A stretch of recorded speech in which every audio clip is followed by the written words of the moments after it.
طریقے سے پالا، کس طریقے سے پورا کیا تھا، اس وقت کے اندر اللہ رب العزت کے سامنے ہم کیا جواب دیں گے کہ اللہ تیری امانت تو آئی لیکن ہم نے اس کا حق ادا نہیں کیا۔ اس وقت کے اندر یہ کہنا مناسب نہیں ہوگا، اور بڑے فخر کے ساتھ ہماری مائیں اور بہنیں اس چیز کو کہتی ہیں کہ ہم نے اپنی زندگی میں کئی سو بچیوں کو پڑھا دیا تو ہمارے لیے ذریعہ نجات بن گیا۔ یقیناً دین کی کوئی ایک چیز سکھا دینا اور دین کا ایک پیغام دے دینا اور دین کی ایک نئی بات بتا دینا یا دین کے بارے میں کسی کی ہیلپ اور مدد کر دینا، یہ تمام چیزیں صدقے کا ثواب رکھتی ہیں اور ذریعہ نجات کا سبب بن سکتی ہیں، لیکن اگر وہی چیز ہم نے الٹی بتا دی تو آپ یاد کیجئے اس زمانے کو جو حضرت آدم علیہ السلام کا زمانہ، ہمارے جد امجد سیدنا آدم علیہ السلام کے دو بیٹوں میں جو جھگڑا ہوا، فتنے اور فساد میں مبتلا ہو گئے اور ایک بھائی نے ایک بھائی کو قتل کر دیا۔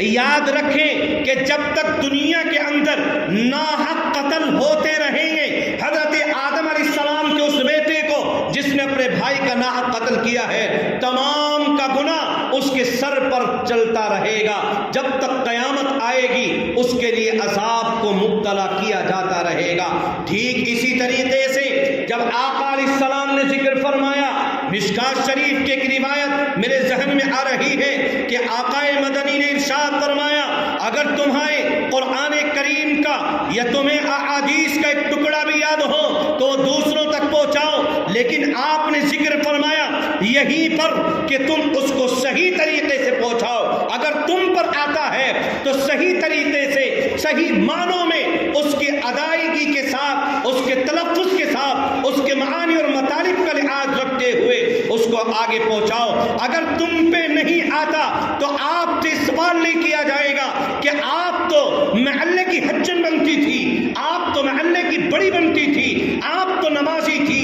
آپ تو پرہیزگار تھی، تو بتاؤ تم نے ان بچوں کو قرآن کیوں نہیں سکھایا؟ یہ سوال نہیں ہوگا، یہ سوال ہوگا کہ تم نے دنیا کے اندر رہ کر جو قرآن کریم کی حفاظت کیوں نہیں کی، تم نے قرآن کو کیوں نہیں سیکھا، تم نے قرآن کو کیوں صحیح نہیں پڑھا۔ اس لیے میں نے جو قرآن مقدس کی دوران خطبہ دو آیات تلاوت کی ہیں جس کے اندر رب ذوالجلال نے فرمایا ذالک الکتاب لا ریب فیہ، یہ وہ کتاب ہے جس کے اندر کوئی شک اور شبہ کی گنجائش نہیں ہے۔ میں اکثر جگہوں پر یہ مثال دیا کرتا ہوں کہ ایک کمرہ ہے جس جو بالکل مکمل طریقے سے بند ہے، لیکن ہلکا معمولی سا کوئی سوراخ اس کمرے کے اندر میں ہے۔ جیسے مان لیجئے کہیں پر ایک جوش فین لگا ہوا ہے اور اس ایک جوش فین کے نیچے سے یا اوپر سے دائیں سے بائیں سے کہیں سے تھوڑے موٹے سوراخ رہ گئے ہیں، جب سورج نکلتا ہے تو نکلنے کے بعد اس کی کرنیں اس کے اندر کمرے میں داخل ہوتی ہیں، تو اس وقت میں چاہے آپ اکیلی ہو یا کوئی شخص اکیلا ہو یا دو ہو، 5 ہو، 10 ہو، آپ کسی سے معلوم نہیں کرتی یا کوئی بھی انسان معلوم نہیں کرتا کہ یہ جس کے اندر جو اب دھوپ آ رہی ہے معلوم نہیں کیا جاتا کہ سورج نکلا ہوا ہے یا چھپا ہوا ہے، اس لیے کہ سب کو معلوم ہے کہ قرآن جس طریقے سے سورج کی کرنیں ہمارے کمرے کے اندر آ رہی ہیں، بغیر کسی سے معلوم کیے ہوئے، بغیر کچھ سوچے اور سمجھے، یہ اس چیز کو کہا کرتی ہیں کہ دیکھو سورج نکل گیا ہے، اس کی کرنیں ہمارے کمرے کے اندر آ رہی ہے۔ اسی طریقے سے یہ رب ذوالجلال کی کتاب ہے، اللہ کی عطا کردہ نعمت ہے جس کے اندر بھی لا ریب فی، شک اور شبہ کی کوئی گنجائش ہے ہی نہیں کہ جھوٹی ہے، سچی ہے، نہ نہ، یہ تو سچی ہے، برحق ہے، بس ہم جھوٹے، مکار، عیار اور بدکار ہیں کہ ہم لوگ قرآن کو صحیح طریقے سے نہیں پڑھتے۔ اس لیے جہاں ہم اپنی زندگی کو قرآن کریم کے اس نقوش پر لائیں کہ یہ رب ذوالجلال کی عطا کردہ نعمت ہمارے لیے ہے، اسی کے ساتھ ساتھ میں اس چیز کے لیے بھی غور و فکر کر لیں کہ یہ اللہ رب العزت نے جو نازل کی ہے بہترین انداز میں پڑھنے کے لیے۔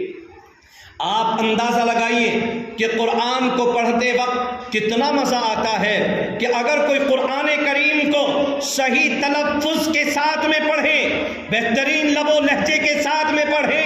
تو ہم اپنے قرآن کو سنتے سنتے مگن ہو جاتے ہیں۔ جیسا کہ ایک روایت میں ہے کہ قرآن کو اس طریقے سے پڑھو جیسے داؤد علیہ السلام زبور کی تلاوت کیا کرتے تھے، داؤدی لہجے میں قرآن کو پڑھا کرو، اس لیے کہ جب یہ انسان خوشحالی کی، جیسا کہ ایک زمانہ وہ بھی تھا کہ جس زمانے کے اندر جو ایک بڑے بہترین مشہور شخصیت قاری عبد الباسط صاحب کے نام سے گزرے ہیں، لکھا جاتا ہے، علماء بیان کرتے ہیں کہ جب آپ قرآن کی تلاوت کرتے تھے تو تمام چرند و پرند رک جاتے تھے، جب آپ قرآن پڑھتے تھے تو تمام انسان مڑ مڑ کر کے دیکھتے تھے کون ہے قرآن کو پڑھنے والا۔ آج ہماری زندگی سے قرآن کے یہ نقوش نکل گئے، اس کے ادائیگی کے حروف نکل گئے، اس لیے ہمیں معلوم نہیں ہماری زندگی قرآن سے الگ ہوتی چلی جا رہی ہے، ہماری زندگی میں نبی کی سیرتیں ختم ہوتی چلی جا رہی ہے، ہماری زندگی میں نبی کی عادتیں ختم ہوتی چلی جا رہی ہے، ہماری زندگی میں نبی کی فرما برداری ختم ہوتی چلی جا رہی ہے، لیکن ہمیں کوئی بھی احساس نہیں ہے۔ اس لیے میں آپ سے خصوصی گزارش کرنا چاہتا ہوں، آپ سے ادباً گزارش کرتا ہوں کہ ہم اپنی زندگی کو قرآن سے معطر کریں، قرآن کے نقوش لے کر کے آئیں۔ اگر ہماری بچیاں بڑی ہیں، مدرسے کے اندر نہیں جا سکتی یا کسی کے ہم نہیں بھیج سکتے، تو ہم نے یہیں پر اسی دانش پبلک اسکول کے اندر شام کا وقت لیا اور 3 سے لے کر 4 بجے تک 1 گھنٹے میں ہم نے سوچا کہ کم سے کم ہماری بچیاں قرآن کی محافظہ ہوں گی، قرآن کو صحیح طریقے سے پڑھنے والی ہوں گی۔ اور اسی کے ساتھ ساتھ جو میرا ارادہ ہے وہ یہ ہے کہ ہم اپنی بچیوں کو اردو کا پڑھنا لکھنا یہ بھی سکھا دیں اور اس کو حدیثیں بھی یاد کرا دیں تاکہ اس کو معلوم ہو جائے اور اس کے عقیدے کے اوپر، اس لیے کہ آج اگر یونیورسٹیوں میں اور اگر کالجز کی طرف دیکھا جائے تو ہماری بچیوں کے ایمان کے اوپر اور اس کے عقیدے کے اوپر ڈاکہ ڈالنے کی سازشیں کی جا رہی ہیں۔ اور میری ماں بہنوں، غور کیجیے اپنی زندگی میں اور اس وقت میں اپنی ان تمام باتوں میں اپنی زندگی کو معطر کیجیے اور اس چیز کو سنواریے اور سنیے اور توجہ کے ساتھ اپنی زندگی کے اندر ان تمام چیزوں کو لے کر کے آئیے کہ جو اس وقت کے اندر پلاننگ ہو رہی ہے اور اس وقت کے اندر جو ہمارے بچیوں کے لیے، ہمارے بڑوں بچوں کے لیے جو پلاننگ کی جا رہی ہے اسکولوں کے اندر، کالجوں کے اندر، وہ کچھ اس طریقے سے ہے کہ صبح میں ہمارا بچہ یا بچیاں اسکول کے اندر تو ایمان کی سلامتی کے ساتھ میں جائے گا، لیکن جب واپس آئے گا ہو سکتا ہے وہ مرتد ہو جائے اور اس کو دوبارہ کلمہ پڑھانا پڑ جائے۔ اس لیے ہم اپنی زندگی کو قرآن سے معطر کریں، عقیدے مضبوط بنائیں۔ اللہ رب العزت کے علاوہ کوئی ہمارا پرسان آن نہیں ہے، اس کے علاوہ کوئی کسی کی عبادت نہیں کی جا سکتی ہے۔ اس لیے میں اپنی ماں بہنوں سے یہ گزارش کرنا چاہتا ہوں کہ ہم اپنی زندگی میں روزانہ قرآن پڑھیں، جو پڑھی ہوئی ہیں وہ روزانہ پڑھیں، جو پڑھی ہوئی نہیں ہے وہ قرآن کو سیکھنے کی کوشش کریں۔ اللہ رب العزت ہم سب کی اس کاوش کو قبول فرما دے۔ کیوں شور مچا رہے ہیں؟ جن کو جانا ہو چلے جاؤ، چلو فوراً جاؤ، لیکن یہاں شور نہیں مچاؤ بالکل بھی۔ جس کو جانا جاؤ، بس جاؤ، قرآن کریم اٹھاؤ، جاؤ سب جاؤ، چلو تم۔ حد ہو گئی کس چیز کی؟ کل بتاؤں گا تمہیں وہاں مسجد میں۔ اس لیے یہ عاریتاً کوئی مسئلہ نہیں، لیکن بہرحال اصل میں بچوں کی بھی کوئی غلطی نہیں بیچاروں کی۔ یہ تقریباً 1:15 بجے سے پڑھنے کے لیے آئے تھے اور تقریباً اب 3:45 کا وقت ہوا چلا ہے، تو تقریباً 3 گھنٹے ان کو آئے ہوئے ہو گئے۔ اور آپ سب جانتی ہیں کہ اگر بچے یا بڑے کہیں پر 3 گھنٹے رک جائیں اور بالخصوص طریقے سے بچے رک جائیں تو ایسا ہو ہی نہیں سکتا۔ اس لیے بہرحال یہ بات بیچ میں عرض ہو گئی۔ میں آپ کو یہ بتا دینا چاہتا ہوں کہ ہم اپنی زندگی میں نبی علیہ السلام کے طریقے کو اپنائیں۔ حضرت فاطمہ الزہرا رضی اللہ عنہا، جن کے بارے میں آپ نے یوں ذکر فرمایا، فاطمہ میرے جگر کا ٹکڑا ہے، اور فاطمہ کے دل کو اگر کوئی ٹھیس پہنچائے تو وہ گویا محمد عربی صلی اللہ علیہ وسلم کے دل کو ٹھیس پہنچاتا ہے۔ وہی فاطمہ الزہرا ہیں کہ جس وقت کے اندر وہی ام المؤمنین حضرت ام عائشہ صدیقہ رضی اللہ عنہا آپ کی زوجہ محترمہ ہیں، لیکن جب کوئی مسئلے کا نمبر آتا ہے تو بڑے بڑے صحابی کوئی حضرت فاطمہ الزہرا کے پاس میں جاتا ہے، لیکن اکثر صحابہ ام المؤمنین حضرت ام عائشہ صدیقہ رضی اللہ عنہا کے پاس میں جاتے ہیں۔ آج ہماری زندگی میں اس چیز کا بڑا بول بالا چلتا چلا جا رہا ہے کہ ہم اپنی بچیوں کو پڑھا کر یا ہم اپنے بچوں کو پڑھا کر کیا کریں گے؟ یاد کیجئے، ہمارے بالخصوص ہماری مائیں بہنیں اس چیز کی غلط فہمی کا شکار ہیں کہ اسلام میں ایمان والی عورتوں کا مقام کچھ نہیں ہے، یا ایمان والی عورتوں نے کوئی مقام حاصل نہیں کیا ہے۔ یاد کیجئے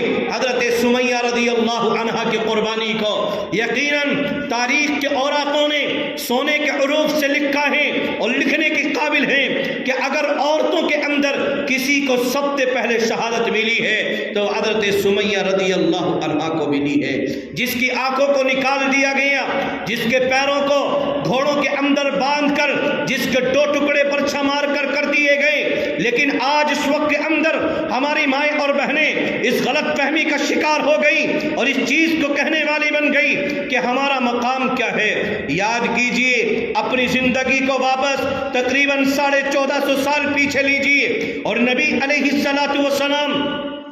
جس ماحول کے اندر آئے تھے اسی ماحول کو اٹھائیے، اس لیے کہ دنیا کا ہر فرد اور غیر ایمان والا شخص اور دنیا کے اسلام دشمن طاقتیں وہ تو یہی چاہتی ہیں کہ مسلمانوں کی عورتوں کے سروں سے ان کے دوپٹے کو الگ کر دیا جائے، ان کی عزتوں کو نیلام کر دیا جائے، ان کو بے عزت کر دیا جائے، اور ان کو الگ طریقے سے آئیڈیل اور ماڈل کر دیا جائے، اور ان کو نبی کی سنت سے الگ کر دیا جائے، نبی کی سیرت سے دور کر دیا جائے، نبی کے اخلاق سے دور کر دیا جائے، نبی کی تعلیم سے دور کر دیا جائے، قرآن سے دور کر دیا جائے، احادیث سے دور کر دیا جائے۔ تو آپ کا مقام کیا تھا؟ نبی علیہ السلام جس ماحول کے اندر پیدا ہوئے ہیں اس ماحول کے اندر عورتوں کو زندہ درگور کیا جاتا تھا، لیکن نبی علیہ السلام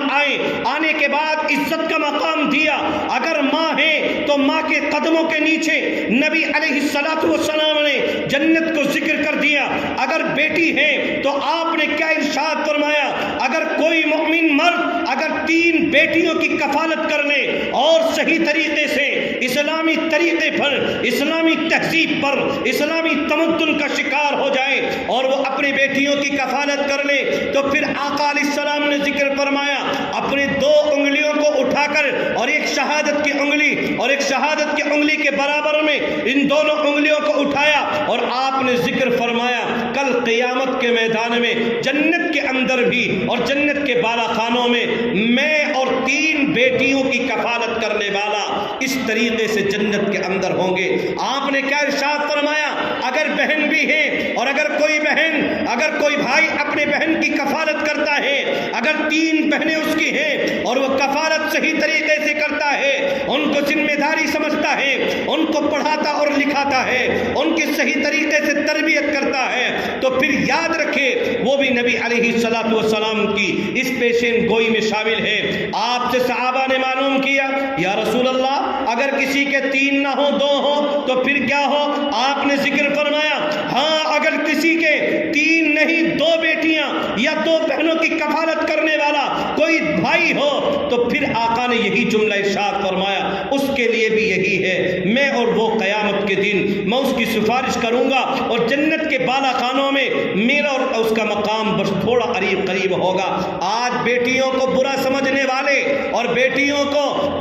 جو ہے نہ جانے کیا سمجھنے والے وہ بھی اس چیز کی طرف مائل ہوتے چلے جا رہے ہیں کہ بیٹیاں کچھ نہیں ہیں۔ مسلمانوں کے اندر یہ تمام چیزیں آ رہی ہیں جبکہ ایک غیر ایمان والا اس کا عقیدہ اللہ پر ہے کہ جو کچھ کرے گا اللہ یعنی بھگوان کرے گا، وہ تو یہ کہتا ہے کہ اوپر والا کرے گا۔ ایک ایمان والے کا عقیدہ ہے کہ اگر یہ بیٹی ہوئی تو تیری طرف سے، بیٹا ہوا تو اللہ کی نعمت ہے۔ اس لیے میری ماں اور بہنوں یاد رکھو، اپنی زندگی کو نبی کی سیرت سے معطر کرو، نبی کی سنت سے معطر کرو، نبی کی عادتوں سے معطر کرو، نبی کے اخلاق و کردار سے معطر کرو۔ اس لیے میں بس صرف اسی پر اپنی بات کو ختم کرتا ہوں، اور آج کا یہ پروگرام یقیناً میں سمجھتا ہوں ہمارا بڑا کامیاب رہا ہے۔ اگر ہماری مائیں بہنیں اس چیز کو سمجھ جائیں کہ انشاءاللہ ہم اپنے بچوں کو، اور ہم بالخصوص اپنی بچیوں کو، چاہے وہ بڑی ہیں چھوٹی ہیں، ہم ان بچیوں کو دانش پبلک اسکول کے اندر 3 بجے سے لے کر 4 بجے تک یعنی 1 گھنٹہ قرآن و حدیث کے لیے دیں گے، نبی کی سیرت کے لیے دیں گے، نبی کی عادت کے لیے دیں گے، نبی کے طور و طریق کے لیے دیں گے، تو انشاءاللہ مجھے اللہ کی ذات سے امید ہے ہمارا یہ پروگرام کرنا، آپ کا یہاں پر آنا، آپ کا بیٹھنا اور ہم سب کا سننا اور سنانا یقیناً کارآمد اور ہو جائے گا۔ اس لیے گزارش ہے کہ اگر آپ کا ارادہ ہے تو انشاءاللہ میں آپ کے اپنے کسی کے بھائی کے ہاتھ یا کوئی اپنے شوہروں کے ہاتھ وہ اس طریقے سے مستق پیغام پہنچا دیں۔ ہم انشاءاللہ اس کو 15 تاریخ سے شروع کرنے جا رہے ہیں۔ اللہ رب العزت سے دعا بھی فرما دے، اللہ رب العزت اس مجلس کو بھی اور ہمارے اس ارادے کو بھی قبول فرما لے۔ اسی کے ساتھ ساتھ میں یہ بتا دینا چاہتا ہوں کہ ہمارے اس میں تقریباً 10 سے زائد بچیاں جن کے والدین مجھ سے کہہ رہے ہیں اور بارہا تذکرہ کرتے رہتے ہیں کہ جی مفتی صاحب کب سے شروع کریں گے، تو میں نے ان کو بھی یہ بتایا ہے کہ انشاءاللہ میں دانش پبلک اسکول میں جس دن بھی پروگرام ہو جائے گا اس کے بعد ہم متعین کریں گے کہ کب سے شروع کرنا ہے۔ تقریباً 10 داخلے ہمارے پاس میں ہو چکے ہیں۔ اس لیے میں آپ سے آخر بات یہ بتا دینا چاہتا ہوں کہ ہمیں صرف 40 سے 50 بچیاں لینی ہے۔ اس سے فالتو اگر بعد میں کوئی لے کر کے آئے گا تو نہ کوئی سفارش قبول کی جائے گی اور نہ پھر اس کا ایڈمیشن لیا جائے گا۔ اس کے لیے ہم بعد میں کوئی ترتیب بعد میں سوچیں گے کہ ہمیں کرنا کیا ہے، لیکن اس وقت کے اندر ہمیں 40 سے 50 بچیوں کو لینا ہے، چاہے وہ بڑی ہوں چھوٹی ہوں، چاہے ہماری ماں اور بہن ہو، چاہے کوئی ہماری دادی کی عمر کی ہو، چاہے کوئی بھی ہو، لیکن قرآن کو اگر سیکھنا چاہتی ہے تو یقیناً ہم اپنی زندگی کو معطر کریں۔ اللہ رب العزت سے دعا فرمائے، ماشاءاللہ ہمارے لیے باعث فخر ہے اور باعث مسرت و شادمانی کی بات ہے کہ الحمدللہ اللہ رب العزت نے ہمارے بیچ میں ایک ایسی معلمہ کو دیا ہے کہ جو بڑے ادارے کے اندر پڑھاتی ہیں، بڑی ہونہار ہیں، صلاحیت مند ہیں، قرآن کو بہترین پڑھنے کا ملکہ رکھتی ہیں اور بہترین پڑھانے کا ملکہ رکھتی ہیں۔ اس لیے آپ سے خصوصی طور پر گزارش ہے کہ جب آپ اپنے گھروں پر جائیں اور وہاں جانے کے بعد بھی جب آپ دعا کے لیے ہاتھ اٹھائیں تو بالخصوص طریقے سے ہمارے لیے اور اس پروگرام کے لیے اور اس کاوش کے لیے آپ ہماری اس جد و جہد کے لیے اور ہمارے اس تمام چیزوں کے لیے آپ اپنے ہاتھوں اٹھا کر کے آپ دعا کریں۔ اللہ رب العزت ہو سکتا ہے آپ کی دعاؤں کے ثمرے میں اور آپ کے اللہ رب العزت سے مانگنے کے صدقے میں اللہ رب العزت ہمیں کامیابی عطا کر دے۔ اس لیے دعا فرما لے بس۔ اس لیے میں نے آپ سے پہلے ہی ذکر کیا تھا، آج ہم نے ہر گھر پر جو بچے بھیجے ان سے بھی یہی اعلان کروایا کہ 2 بجے سے لے کر 4 بجے تک ہمارا پروگرام ہوگا، لیکن 4 بجے کے بعد نہیں ہوگا، اس لیے کہ میں اب رفتہ رفتہ وقتاً فوقتاً جو اپنی بات کو اصل کی طرف لے کر کے آتا ہوں، اور میں نے جو وقت آپ کو دیا تھا وہ ان قریب طے ہو رہا ہے اور پورا ہو چکا ہے، تقریباً 3:45 سے زائد کا وقت ہے۔ اتنے دعا کریں گے 4 بج جائیں گے انشاءاللہ۔ تو اس لیے آپ سے گزارش ہے جو وقت پر نہیں آئے ان سے میں معذرت خواہ ہوں، اب ان کا کوئی پروگرام نہیں ہو سکتا۔ اس لیے آپ سے بڑی ادب کے ساتھ ہمیں مؤدبانہ گزارش ہے، چاہے تو آپ یہیں پر بیٹھ جائیں، اندر جا کر کے بیٹھ جائیں، بس اب دعا ہوگی۔ لائٹ بھی بھگ گئی اور یہ لائٹ سے چلنا ہے، سچ میں لائٹ سے آواز تو آ رہی ہے نا؟ اندر والوں سے پوچھ رہا ہوں، اب ایک منٹ، آواز آ رہی ہے نا جی؟ دعا کر لیجئے تو پڑھ لیں۔ نہیں پڑھو. پڑھ دے. چلو 10 منٹ ہیں ابھی جو ہے اقصیٰ کی ایک نعت ہو جائے. چلو.